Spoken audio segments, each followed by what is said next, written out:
พี่ไก่เอาเลยครับเชิญช่างแนะนำด้วยครับครับผมสวัสดีครับผมนายช่าง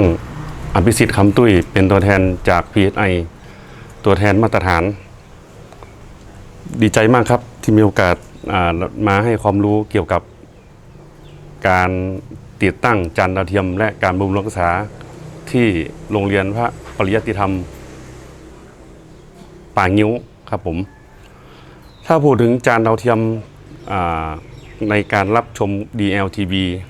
เบื้องต้นก็จะต้องมีส่วนประกอบสำคัญก็คือครับผมใบจานขอ3ขนาดด้วยครับใบจานใบจานนี่คือเล็กสุดถามว่าเล็กกว่านี้มีไหมฮะจากการทดลองจะรับสัญญาณไม่ได้นะครับนี่คือขนาดมาตรฐานคือขนาด60เซนนะฮะส่วนประกอบที่2ก็คือ mounting ครับเอาไว้ตรงนี้นะครับแล้วก็จะมีส่วนของก้านจานนะฮะเดี๋ยวเราสักครู่เราไปปฏิบัติกันนี่ได้นำคร่าวๆครับผมหลังจาก3ชิ้นมีองค์ประกอบที่4ก็คือหัวก้านมีใบจานมีก้านมี mounting แล้วก็ห่วงรัด LNB ห่วงรัด LNB ก็จะมีครับส่วนจะมีแถมน็อตมาให้ชนิดของ LNB ชนิดของ LNB ชนิดที่1ก็คือแบบซิงเกิลคือครับการรับหัวแบบขั้วเดียวจะรับชมได้1จุด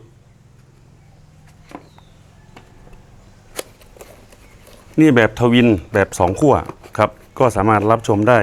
2จุดตัวนี้คือตัวใหม่ล่าสุดสามารถรับได้4ห้องเรียนนะฮะ4จุดส่วนอุปกรณ์ในการติดตั้งก็จะมีเข็มทิศครีมย้ำสายมีดปอกสายคัตเตอร์เครื่องเทสสัญญาณอุปกรณ์พวกนี้นะฮะที่ให้ความสำคัญก็คือว่าวัสดุที่นำมาใช้เนี่ยถ้าสมมติว่าเราขาดสิ่งใดสิ่งหนึ่งในการติดตั้งอย่างเช่นเข็มทิศนะครับเราไม่สามารถที่จะติดตั้งจานให้ประสบผลสำเร็จได้1เราต้องรู้จักทิศว่าดาวเทียมไทยคมตอนนี้เราใช้ดาวเทียมไทยคม8โดยหันหน้าไปทิศตะวันตกเฉียงใต้ก็ดูจากตรงนี้ฮะมันจะมีมาตรฐานเขาบอกว่า230นะฮะเราก็ต้องใช้เข็มทิศตัวนี้ก็หมุนไปที่230เอาวางมือใช้วางบนมือตรงนี้แล้วให้ตัวสีแดงหมุนไปทางทิศเหนือนี่ครับหน้าจานจะไปตรงนี้แต่ถ้าเราไม่มีตรงนี้อาศัยไงฮะถ้าบ้านปลูกใกล้ๆกันก็ดูข้างบ้าน แต่ผมว่าอย่าไปลองฮะมันมีเครื่องมือก็ใช้ตามที่ของที่เขาใช้กันทั่วไปครับสิ่งสำคัญอีกอย่างก็คือเวลาเรารับชมและมีปัญหาเกิดขึ้นก็คือตรงเข้ากล่องรับสัญญาณดาวเทียมโดยทั่วไปจะใช้แบบ F เกลียวก็คือแบบนี้ฮะเย็บทั่วไปครับแต่ถ้าอย่างดีก็ใช้แบบนี้นะฮะเดี๋ยวจะลองสาธิตการเข้าหัว F ไทให้ดูนะครับอุปกรณ์สำคัญก็คือมีดปอกสายนะฮะมีดปอกสายลักษณะจับก็ต้องจับแล้วก็เอาสายเข้าตรงนี้มันจะมีตรงนี้บอกครับตรงนี้บอกว่าให้ถึงขีดตรงนี้ตอนนี้ผมใช้นานแล้วฮะต้องกดนิดหนึ่งเพราะใบมีดไม่ค่อยคมต้องหมุนตัวนี้ใบมีดนิดหนึ่งแล้วก็ทำการหมุนพอตึงมือเราจะรู้ว่ามันจะขาดออกจากกันแล้วก็วิธีเอาออกก็คือใช้มือซ้ายดันก็จะออกไปแบบนี้ทำการปอกส่วนประกอบสำคัญข้างนอกเขาเรียกว่าแจ็คเก็ตคือ PVC 2คือสายชีนหรือฝอยถามว่ามีความสำคัญยังไง ตรงนี้เขาเรียกว่าเป็นกราวในการเข้ากล่องรับสัญญาณตรงนี้คือแผ่นฉนวนแล้วก็โฟมตรงนี้คือลวดอาบทองแดงไม่ใช่ทองแดงจริงนะฮะถ้าทองแดงจริงมันจะแพงครับผมถ้าเป็นทั่วไปฮะเป็นทั่วไปก็จะเป็นเกลียวแบบนี้ฮะที่เห็นสังเกตที่โรงเรียนนะฮะก็จะหมุนแบบนี้แล้วก็ช่างก็จะเอาเทปดำพันใช่ไหมฮะแต่ถ้าเป็นแบบอย่างดี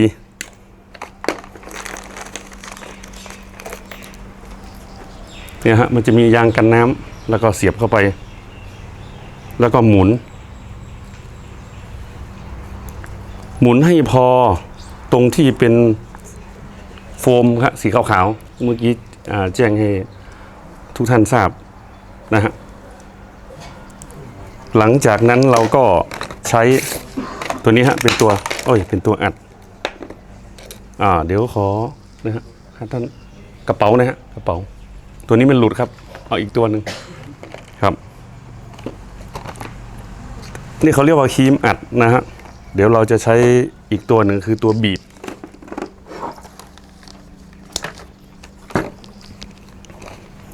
มีลักษณะ2อย่างครับมีบีบทั่วไป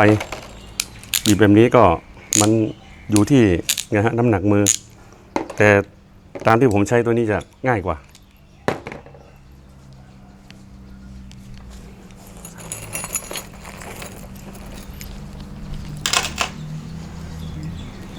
เหมือนเดิมฮะปอกสาย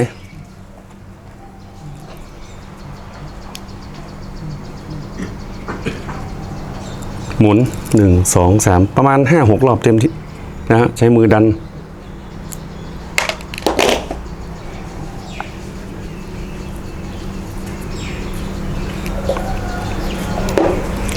จะทดลอง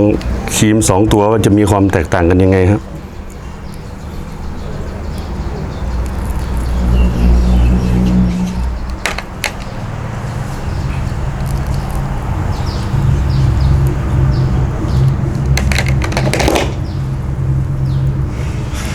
ตัวนี้เป็นฝอยนะครับ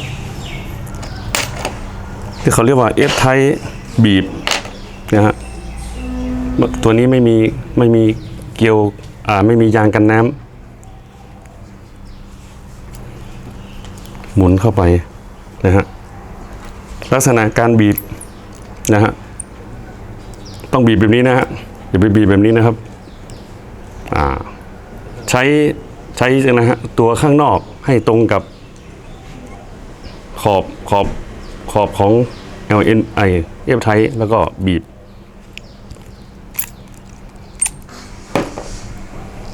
แล้วก็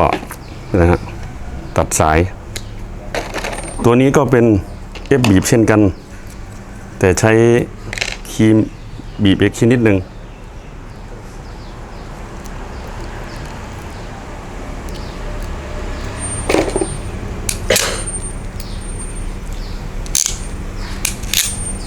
นี่ครับวิธีล็อกวิธีปลดล็อกก็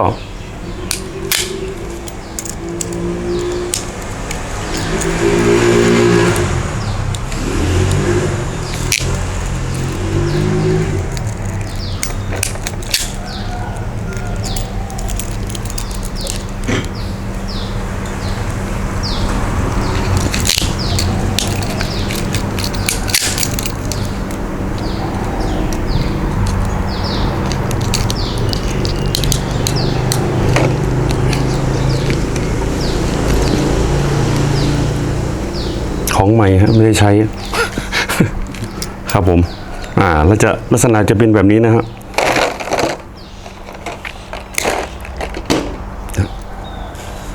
มันจะแน่นครับเดี๋ยวนะฮะเดี๋ยวคุยเรื่องชนิดสายอีกนิดนึงสายนำสัญญาณก็คือสาย RG6 สายนำสัญญาณ RG6 ก็จากทางบริษัทเขาจะแบ่งเป็น100 เมตรกับ300 เมตรแล้วแต่การสะดวกในการใช้งานนะครับคิดว่าแนะนำอุปกรณ์ก็ประมาณแค่นี้นะฮะเดี๋ยวเราไปดูอีกอย่างนะฮะ เครื่องวัดสัญญาณนะฮะเครื่องวัดสัญญาณในการค้นหาสัญญาณต้องมีเครื่องวัดสัญญาณไม่เขาเรียกว่าอะไรฮะถ้ารุ่นก่อนก็จะดูทีวีแต่ตอนนี้เราใช้เครื่องวัดสัญญาณมันจะหาสัญญาณได้ง่ายกว่าครับเดี๋ยวเชิญทุกท่านด้านโน้นครับ เดี๋ยวจะขอเรียนถามนิดนึงสายเห็นมี2แบบสีดำสีขาวต่างกันยังไง สายสีขาวสายสีดำก็คือมันจะทนแสง UV ได้ดีกว่าครับแต่ว่าสายสีดำกิฟตอกหายากชิ้นนิดหน่อยส่วนมากก็จะใช้สีขาวครับ ราคาต่างกัน ราคาเท่ากันนะฮะเท่ากันแต่กิฟสีดำจะหายากหน่อยกิฟสีขาวจะหาง่ายหน่อยครับ เน้นอยากลองทำหรอ ใครมีอะไรจะถามไหมถามได้นะครับ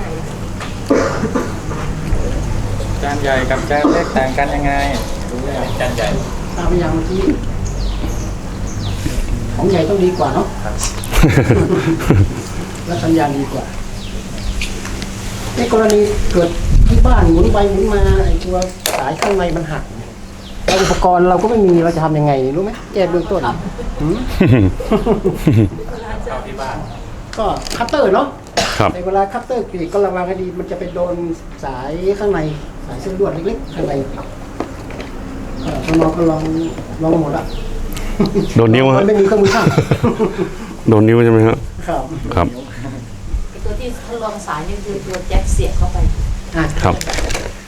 มันทั้งต้นขั้วและปลายขั้วต่อเข้ากับที ก็ต้อง วี มี ด้ อุ วย ปกรณ์ครบหมดในตัวหัวพวกนี้มันต้องมีครบหมดไม่ ครับ มีก็ทำไม่ได้ ครับ ใครอยากเป็นช่างติดดาวเทียมนะดูนะครับอยากเรียนช่างไฟ ในสายอยู่ไหนล่ะไปให้ของนู้นดูสิไหนล่ะสายนั่นน่ะ